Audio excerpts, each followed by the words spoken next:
না লেখা চিঠিটা ডাক বাক্সে রাখো, সাদা খামের না লেখা নাম এঁকেছে তার গানে।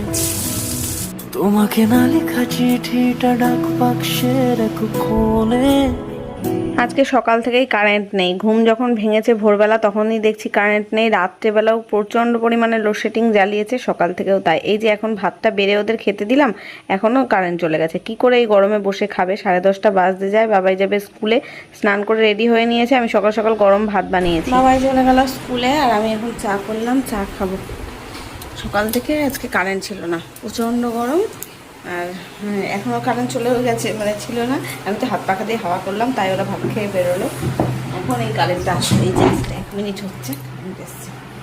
চলো চা খেয়ে নিই, রান্নাবান্না করবো। আজকে আবার কাজের মাসি আবার আসবে না, এত কামাই করছে না, এরকম কামাই করলে আর আমি রাখবো না ভেবেছি। আমি বললাম এই যে 3 দিন বাপের বাড়িতে গেছিলাম তখন ছুটি দিলাম, তার আগে আগের মাসেও 2 দিন 3 দিন কামাই করেছে। আবার মানে টোটাল 5-6 দিন হয়ে গেল। আবার এই যে মাস পড়তে পারলো না, আজকে 4 তারিখ, মাসের বোধহয় 2 দিন কাজ করেছে, আবার ছুটি নিচ্ছে আজকে। তো যাই হোক, আর কী করবো এই গরমের মধ্যে। এখন কাজকর্ম বাকি রয়েছে, সব পড়ে রয়েছে বিছনা টিছনা। সকালবেলা ঘুম থেকে মানে ঘুমও হয়নি, কারেন্ট ছিল না, লো ভোল্টেজ ছিল। খুব শরীরের মধ্যে অস্বস্তি হচ্ছে। দেখা যাক সারাদিন কী করতে পারি কি না। সাথে থেকো, পুরো ব্লগটা দেখতে থেকো। এমনিতেই এই প্রচণ্ড গরম, তারপরে দেখলে এই 2-3 দিন আগে আমার শরীরটা এত খারাপ ছিল, ডাক্তার ফাক্তার দেখিয়ে মার বাড়ি থেকে একটু রেস্ট নিয়ে আসলাম। বাড়িতে এসেও একটু রেস্টে থাকবো, তার উপায় নেই। এরকম যদি কাজের মাসি দিনের পর দিন কামাই করে, কি বলতে হয় বলো। তো এখন আর কি করা যাবে, আমি রান্নাঘরে এসে রান্নাঘরটা গুছিয়ে নিচ্ছি। চা খেয়ে উঠলাম, তা ভাবলাম বাসনগুলো না এখন আগেই মেজেই নিই। ফ্রিজে মাংস রাখা ছিল, সেটা সকালেই বের করে রেখেছি, একটু জলে ভিজিয়ে রাখবো, বরফ জমে রয়েছে তো ওই জন্য। সকাল থেকে এত প্রচণ্ড গরম লাগছে না, গরমে অস্থির অবস্থা, মনে হচ্ছে বারবার জল খাই। শুধু জল খেলেও হচ্ছে না, একটু গ্লুকন্ডির জল, লেবু জল বা ছাতুর জল এগুলো খেলেই শরীরের মানে উপকার। তাছাড়া গরমে টেকা যাচ্ছে না। যদিও রাতের দিকে একটু ঝড় বৃষ্টি হয়েছিল, পুরো ব্লগটা দেখলে তোমরা বুঝতে পারবে। এত মানে মারাত্মক গরম, তার মধ্যে আবার আর একটা কি লোডশেডিং। ভোরবেলার থেকে যখন ঘুম ভেঙেছে, বোধহয় 6টা 6:30টায় ঘুম ভেঙে গেছে, তারপর থেকে দেখছি কি লো ভোল্টেজ, মানে পুরোপুরি যে কারেন্ট চলে গেছে তা না, একদম ভোল্টেজ কম, ফ্যান চলছে না, লাইট জ্বললেও হালকা একদম আলোটা জ্বলছে, এসি তো চলবেই না, আর ফ্যান একেবারে এমনভাবে ঘুরছে যে এই ফ্যানের হাওয়া গায়ে লাগে না। সেই গরমের মধ্যে দেখছি 3 জনে ভিজে বিছানার সাথে একদম জল জল হয়ে গেছে, ঘেমে বিছানার চাদর টাদরগুলো ঘেমে উঠেছে। জানলা একটু মাথার কাছে জানলাগুলো খুলে দিলাম, কিন্তু জানলা খুললে কি হবে, পূব দিকের জানলা তো, সকালবেলা প্রচণ্ড পরিমাণে রোদ আসে ঘরের মধ্যে। এবার রোদে, হাওয়ার থেকে বেশি রোদ এসে গরম হয়ে যাচ্ছে ঘর। একটু তো ঘুমাতে পারিনি সকালবেলা। বাবাই আর ওর বাবা তাও তো দেখছিলাম ওই গরমের মধ্যেও ঘুমোচ্ছে। আমি তো ওই ঘর থেকে উঠে এসে বাবাইয়ের ঘরে এসে 2টো জানলা খুলে দিয়ে একটু শুলাম, হাত পাখা দিয়ে হাওয়া করতে করতে, মানে চোখ লেগে আসছে কিন্তু ঘুম আসছে না গরমে। আর দেখবেন সকালবেলার দিকে ঘুমটা না হলে না সারাদিন শরীরটা কেমন টায়ার্ড থাকে। আজকে আমার এমনিতেই সকালবেলা ঘুম হয়নি বলে টায়ার্ড শরীর, তারপরে যে কাজকর্ম বেশি করে করতে হচ্ছে, মানে হবে আর কি। বাসন মাজাটা তাও আমার কাছে না অতটা টাফ লাগে না, টাফ লাগে হচ্ছে সারা ঘর ঝাড় দেওয়া আর মোছা। এই জিনিসটা আমার সব থেকে মানে বিরক্তিকর আর মানে কষ্ট হয়। এখন না আমি আর পেরে উঠি না ঘর ঝাড় দেওয়া মোছা করতে গেলে।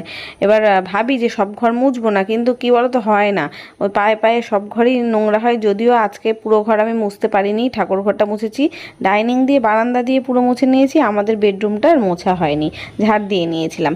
তা সকালে ভাবলাম ওই ঝাড়া মোছার দিকে যাবো না, রান্নাবান্নাও তো মানে রান্নাবান্নাটাও টাইম মতো করতে হবে, নইলে দুপুরে খাওয়ার টাইমে যদি আমার এদিকে কাজ করে যাচ্ছি, খাবার যদি না রেডি হয়, বাবাও স্কুল থেকে চলে আসবে, বেশ 1-1:30টার মধ্যে চলে আসবে, পুরো স্কুল তো ওদের হচ্ছে না। এখন আবার শুনলাম হাই স্কুলগুলো সব মর্নিংয়ে করে দেবে, কিন্তু এখনও সেটা বাবাদের স্কুলে চালু হয়নি, ওই জন্য ডেতেই রয়েছে। আজকেও তো সকালে ছেলেটা এত গরমের মধ্যে ঘামের মধ্যে গেছে, কারেন্ট অফ ছিল তখন, গেঞ্জি পরেছে, মানে ভেতরে গেঞ্জি পরে না, ও স্যান্ডো গেঞ্জিটা বললাম ইউনিফর্মের ভেতরে পরে, তা পরেনি, আর জামা পরেছে, জামাটা পিঠের থেকে ভিজে পুরো গা ভিজে যাচ্ছে। ওকে বললেও ও শোনে না, গেঞ্জি পরতে চায় না, ওর নাকি গেঞ্জি ভেতরে পরলে বেশি গরম লাগে। ওকে কে বোঝাবে যে ঘামটা ওতে শুষে নাই, তোকে এই জামা ভিজে যাবে না। জামাগুলো তো টেরিকটার টাইপের হয়, পুরো একদম পিওর সুতির ইউনিফর্মগুলো হয় না, দেখবে কেমন যেন সিনথেটিকও না, সিল্ক না, আবার সুতিও না, টেরিকটও না, কেমন একটা মানে ফেব্রিকের হয় জামা কাপড়গুলো, বোঝা যায় না, সেগুলোতে আরও বেশি গরম লাগে। এই ঘরটা গোছানো হলো, এখন যাবো বাবার ঘরের বিছনাটা একটু ঝেড়ে দিই। আজকে আবার বৃহস্পতিবার রয়েছে, আমি তো পুজো দিতে পারছি না এখন। ওর বাবাকে বলেছিলাম যে তুমি বাজারে গেলে ফুল নিয়ে এসো, তুমি কিন্তু ঘট পেতে পুজো দিও। তা ওর দ্বারা মনে হয় হবে না ঘট পেতে পুজো দেওয়া, বললো যে আমি ঘট পাততে পারবো না, গাছের যে ফুল আছে তাই তুলে পুজো দিয়ে দেবো, তুমি সামনের সপ্তাহে ঘট পেতো। ওই মানে ওর মন না মতি।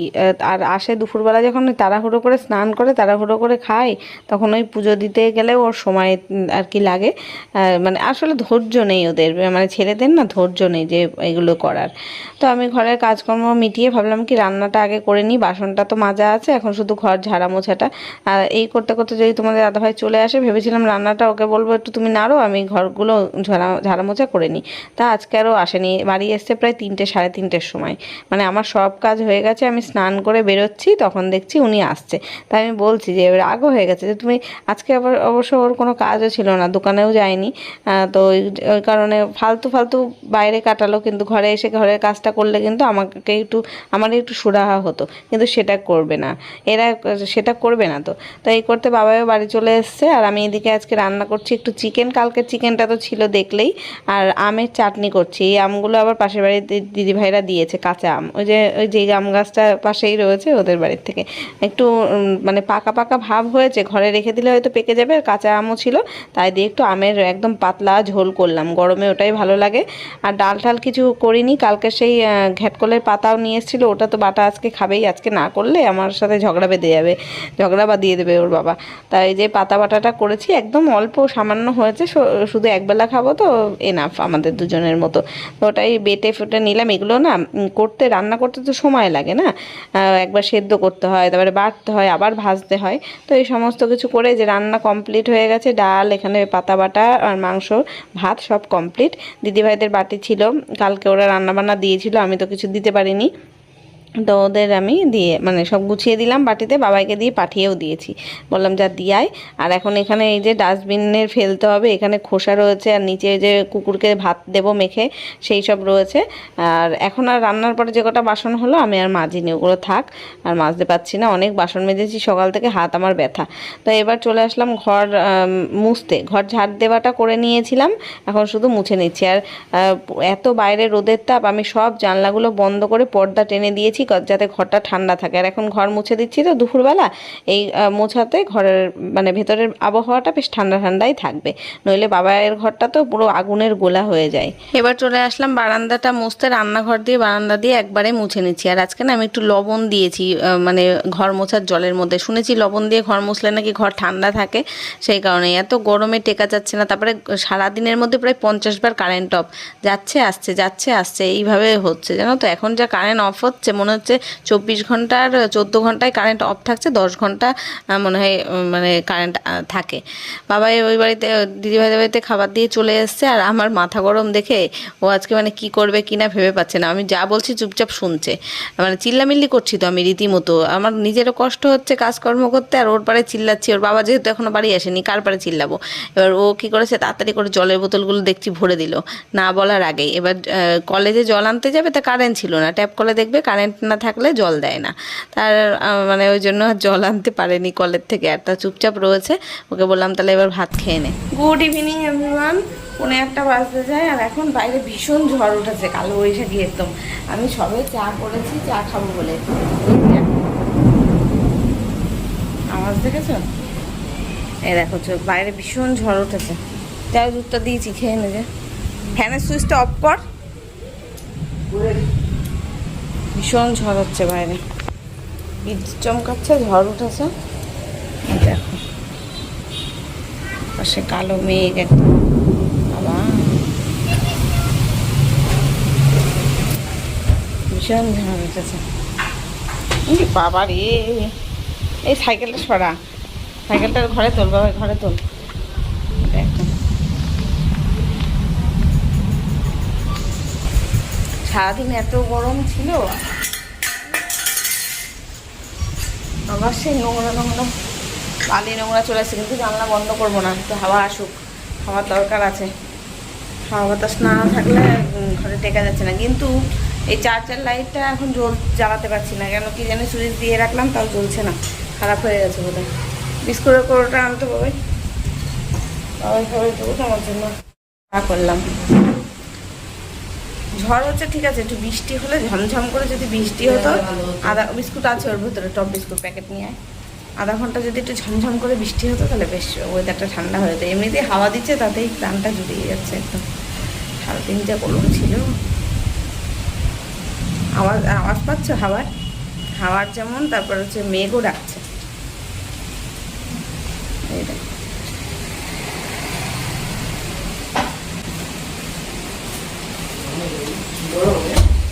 তো বন্ধ থাকে না সবসময়।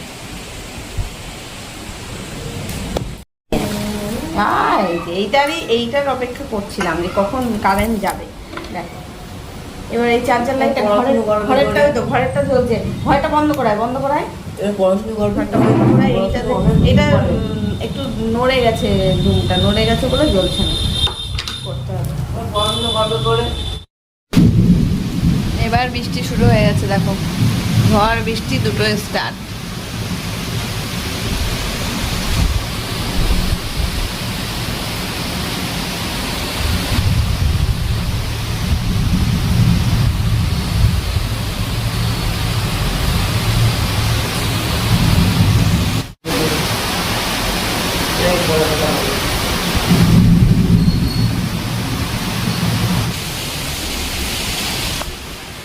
ওই পাশে জানলাটা এখন খুলে দেয়, একটু বৃষ্টির ছাড়টা কম আছে। মশা কামড়াচ্ছে তো। বৃষ্টির মধ্যে মশা আসে? বৃষ্টিতে মশারা আসতে পারে, বৃষ্টিতে আসতে পারে না। হাওয়া বল, কি সুন্দর হাওয়া দেখলে। এমনি হাওয়া আসবে, দেখ বৃষ্টিটা একটু কমেছে, একটু জানলাগুলো খুলে দিই। ওয়াও, কি সুন্দর হাওয়া। বিদ্যুৎ চমকাচ্ছে যেমন, তেমন ঝড়, তেমন বৃষ্টি।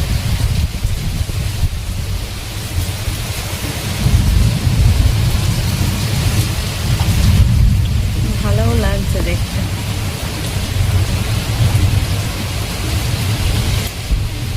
প্রায় বেশ ঘন্টাখানেক ধরে ঝড় বৃষ্টি মেঘ ডাকা বিদ্যুৎ চমকানো সব চললো। তারপর এখন সব ঝড় বৃষ্টি থেমে গেছে, কিন্তু ওয়েদারটা বেশ সুন্দর ঠান্ডা করে দিয়েছে।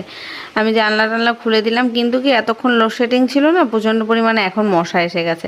বাবাই বলছে আমি একটু উঠোনে ঘুরি, তা আমি আসলাম এখানে জামা কাপড়গুলো গোছাতে। তখন থেকে বিকেল থেকে না ওয়েদারটা উপভোগ করছিলাম। সারাদিন এত গরমে থাকার পর যখন এরকম সন্ধেবেলার দিকে ঝড় বৃষ্টি হয়, সন্ধেবেলা ঠিক না, প্রায় 8টার পর থেকে ঝড় বৃষ্টি শুরু হয়েছে। হ্যাঁ, 8:30-8টার দিকে তখন শুরু হয়েছে, প্রায় চললো 9টা 9:30 পর্যন্ত।